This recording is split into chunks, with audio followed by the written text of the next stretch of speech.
I learned how to use Scratch a year ago when I joined STEAM Labs, and I learned it because I had to train students how to use Scratch.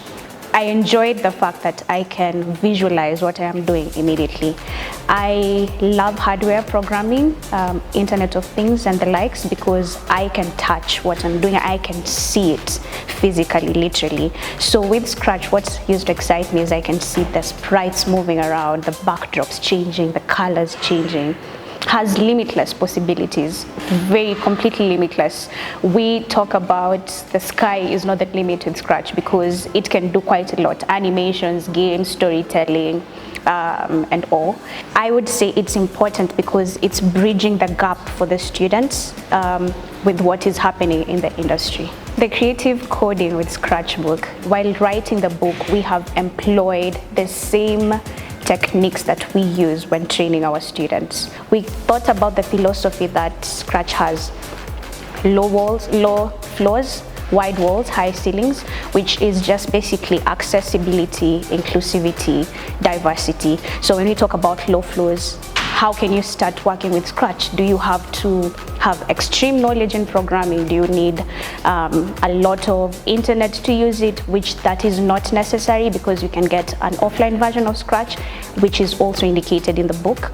Apart from that, when you talk about wide walls, how many people can use it? Do we have to go to specific people in the towns only? But wide walls, so for the book, we've tried to make it the examples that we are giving, even the exercise that we have, it's talking about things that are relatable. We're not just highlighting things about televisions that not everyone has, internet what not everyone has, but we are limiting it to things that everyone can do. Something that is very, very relatable with every student, every educator, despite where they are.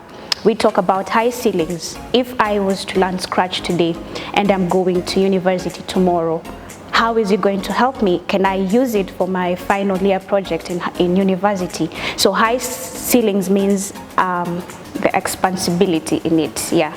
So what other things can you use? You just need to use Scratch for everything to happen and stop at that. But no, we're talking about the microbit, makey hardware and other things just to achieve things, yes. Challenges coming up with this was the first time that we were doing it. Being the lead of the project to do this, it was a challenging thing because I had to come up with budgets for how to come up with a book and deliver it. It wasn't an easy thing because some of the things I was not even certain if there are things that need to be highlighted within the budget. Apart from that, I would say curating the content took us quite a lot of time because we were trying to make the book not too bulky. So we were trying to figure out which is the best way to reduce the content and the best way to make sure that it is just okay. For the creative coding with Scratch, the future that I envision is schools incorporating it in their curriculum, because Scratch is part of the CBC curriculum. It would be good for schools to use the book to guide them, as well as for educators to learn how to use it, homeschooling people to learn how to use it as well,